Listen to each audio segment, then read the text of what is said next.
Mga videos na unti-unti nang tinatanggal ng YouTube ngayon. Teka, bakit parang may invisible na pumipigil sa channel mo? At ang malala ngayon, hindi na nila kailangan i-delete agad yung video mo para mapatay yung channel.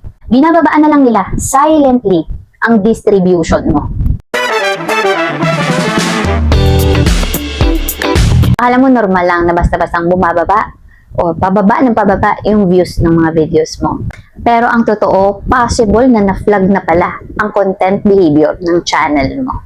Kasi maraming mga creators na lumalaki na yung channel pero hindi nila alam, unti-unti na pala silang nilalagyan ng limit ni YouTube. At antayin nyo yung part 3 kasi yun yung nakakatakot ngayon na hindi napapansin ng ibang mga creators. Ito nabasa ko lang, mga ma'am sir, according doon sa observation ng ibang mga creators dito sa YouTube. Ang ginagawa ngayon YouTube, hindi lang nila basta-basta chine-check yung mga videos natin. Chine-check na nila ngayon at binabantayan. Binabantayan na din nila yung mismong behavior ng channel natin. Kasi ang gusto talaga mangyari ni YouTube ngayon ay mas marami yung mga tinatawag na authentic creators. So ito na, iilan lang to sa mga content na tinatarget, nililimitahan ni YouTube ngayon. Content na may AI voice plus stock footage combo. Guys, pay attention kayo sa type ng content na to. Kung ganito yung klase ng mga content ninyo, habang maaga pa, hindi ka pa nakaka-receive ng violation, hindi ka pa minaman-manan ni YouTube, ayusin mo na. Ang problema kasi dyan mga ma'am sir, dati hindi pa naman kasi yan masyadong hinipitan ni YouTube. Ngayon, bakit? Kasi libo-libong mga channels na yung ginagawa yan. Libo-libong mga channels na dito sa platform yung nag-a-upload niyan. Kaya ang tingin tuloy ng algorithm, replaceable yung mga content natin. Kasi ang dami nating kahalintulad, ang daming kagaya ng mga content na ina-upload natin. Tipong naglalaro sa isip ni YouTube na pwede namang mawala yung channel mo kasi marami pang katulad niyan na nag-a-upload din ng same video na ina-upload mo. Ito mga ma'am sir, based lang sa observation ko, opinion ko lang sa nakikita ko sa mga nangyayari sa ibang mga channel na napapanood ko na ibang videos. Ayaw ni YouTube ng mga content na madaling palitan. Pa yung mga type of content na unti-unti nang nililimitahan ni YouTube ngayon? Fake educational videos, especially yung mga faceless channels. Ito guys yung mukhang informative. Pero ang totoo, surface level lang pala. Kasi aminin natin, maraming mga channels ngayon, especially yung mga faceless, marami nang gumagamit ng mga AI-generated facts. Yung mga auto-generated scripts. At guys, kaya maraming mga faceless channel ngayon yung nadadali. Kasi dito na pumapasok yung tinatawag na inauthentic content. Sakop din pala to ng tinatawag na inauthentic content. Grabe, napakalawak pala nung type of violation na to. Akala ko ano lang mass-produce, repetitive, ganun. Pero included din pala itong mga faceless, fake educational videos na to. Mga ma'am sir, hindi porket educational yung channel natin ay safe na tayo. Actually, yung ibang mga creator, kumukuha din sila ng ibang idea, diba? Ng script nila by the use of AI. Pero, hindi lahat. So, kailangan talaga, meron ka talagang sarili na lapat doon sa content or video na i-upload mo. Kasi kung hindi, talagang delikado ka. Okay, pangatlo, isa din to sa napansin ko at naobserbahan ko, re-uploaded shorts. So, isa na rin to guys na mga content or topic dito sa YouTube or videos na unti-unti nang nililimitahan ni YouTube. Re-uploaded shorts. Meron akong nabasa, 2 to 3 comments. Ang nangyari sa kanila is, yung mga shorts videos nila is, nagre-re-upload lang sila. I-edit lang nilang content tapos i-re-upload. Tapos, may isa naman doon na yung mga shorts videos niya, ginawa niyang compilation, ginawa niyang long videos. Alam mo yung mga yon halos same yung mga violation na natanggap nila. Pero I hope ngayon okay na yung mga channel nila, no? So yun, let's pray guys na yung mga kasama nating creators na nakatanggap ng mga violation or na demonetize, na bigyan ng 90 days, ganyan. Ipag-pray natin na maging successful yung re-apply nila at maibalik sa kanila ulit yung kanilang monetization. So ayun no, kaya dito sa re-uploaded shorts, so pay attention din tayo dito mga ma'am sir. Kung noon, nagagawa pa natin yun noon So hindi pa ganun kahigpit kasi si YouTube. Okay lang na naka-upload tayo ng shorts videos natin tapos gagawin natin yung videos. Hindi pa masyadong napapansin ni YT yan. Pero ngayon, pumapasok na yan sa repetitive content. Kaya sobrang risky na yan ngayon guys, yung re-uploaded shorts. Ang ginagawa kasi ng iba, izo-zoom lang, tapos lalagyan ng subtitles, babaguhin yung speed, yung bilis, lalagyan ng mga effects, and that's it. Walang transformation. So, alin doon yung may original na nailagay ka, naidagdag ka. Ang nakakatakot kasi ng mga sir, kapag recognizable yung original source, possible pa rin na ma-detect.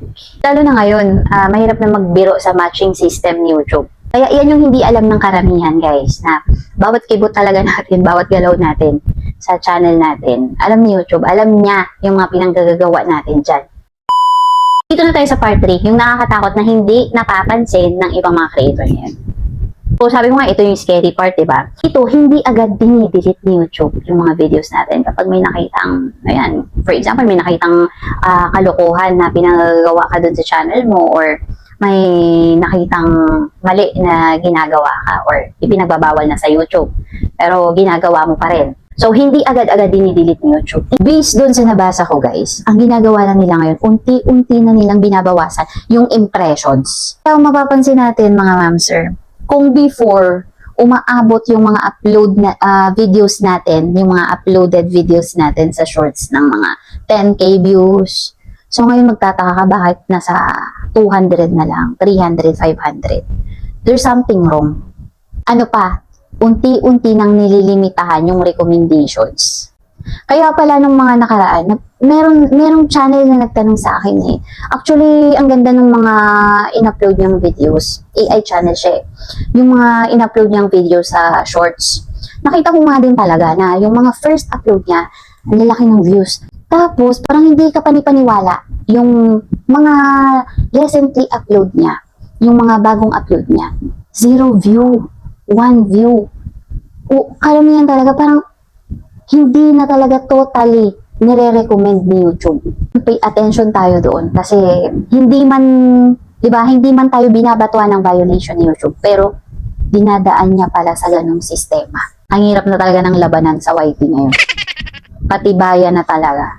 At kapag nangyari yan, mga ma'am, sir, no, kahit mag-upload ka pa araw-araw, alam mo yung feeling na, wala na, patay na yung channel ko. Pero, technically, makikita ko na active pa rin, nakakapag-upload ka pa rin naman. Nandyan pa rin naman yung channel mo. Pero, wala nang growth. Pansin ko ngayon, maraming mga creators, maraming mga channels yung hindi naman na-strike, wala namang violation. Pero bagsak na bagsak ang reach. Mga ma'am, sir, possible ito yung dahilan. Ito yung pinaka-importanting part dito sa video na to. Paano tayo hindi matutulad sa ibang mga channels ngayon? So, meron silang sinasabi ngayon na kailangan magkaroon tayo ng creator fingerprint. Meaning, dapat may bagay sa content mo, sa video mo, na dapat ikaw lang yung gumagawa. Ano yun? Pwedeng yung humor mo, yung style mo, paano ka magsalita, paano mo i-deliver yung content mo, strategy mo ba? Paano mo gawin yung storytelling mo, yung analysis mo. Alam niyo mga ma'am sir, yung mga bagay na nabanggit niyan, yan yung mahirap gayahin. O hindi kayang gayahin ng mga mass AI uploads. Kasi sarili mo yan, ikaw yan eh. Ikaw yung may gawa niyan. Alam niyo ba mga ma'am sir, kasi nga nauuso na yung AI ngayon, di ba? So, sa dami ng mga creators, yung nasa isip kasi nila is, paano ba makahanap ng madali ang system na makakapag-upload ng, alam mo yun, ng maramihan, ng mabilisan. Kasi nga excited, kasi nga may mga AI na. Pero yun kasi yung delikado. How delikado yan talaga. Pay attention kayo dyan. Ngayon, yung mga channels na may originality, yung mga channels na authentic talaga, sila yung mas tumatagal. Even though ang bagal ng growth. Yung masasabi natin, ang bagal talaga ng growth. Pero okay na yun, at least matagal yung channel mo. Ano yung mabilis kung one day gigising ka, may email na bubungad sa'yo, terminated na yung channel mo. So, ayun mga ma'am sir, I hope nakatulong sa inyo, naintindihan ninyo. I hope mai-apply ninyo ito sa mga channel ninyo. Alam na yung mga baguhan. Mga fresh na fresh yung kanilang mga channels. Fresh na fresh yung kanilang mga AI channels. Ayan, kahit papaano, nakatulong sa inyo yung konting update, konting tutorial na to. And para maalagaan ninyo, mas tumagal yung inyong mga channels. So, ayun na mga sir, if you think na nakatulong, please like and subscribe. At i-hit nyo na rin po yung ating notification bell para lagi po kayong updated sa ating mga bagong videos. So, ayun na mga sir, before I end, shoutout muna sa lahat ng aking mga members. Ayan, thank you so much sa mga nag-avail ng aking membership. Ayan, this month of May. Ayan, thank you mga ma'am sir. I hope madagdagan pa po tayo, no, sa mga susunod na araw, sa mga susunod na araw, sa mga susunod na linggo, buwan, ayan, at makasama ko pa kayo ng matagal. Thank you so much sa suporta. God bless and more power po. And to those naman sa mga bagong subscribers ng channel ko, guys, thank you so much. Sa mga dati na nakasupport pa rin dyan sa comment section, thank you so much po sa suporta na binibigyan ninyo. Ayan, I hope, I wish lahat tayo success dito sa YT. So yun lang guys, have a nice day. Thank you for watching and see you in my next video. Bye po!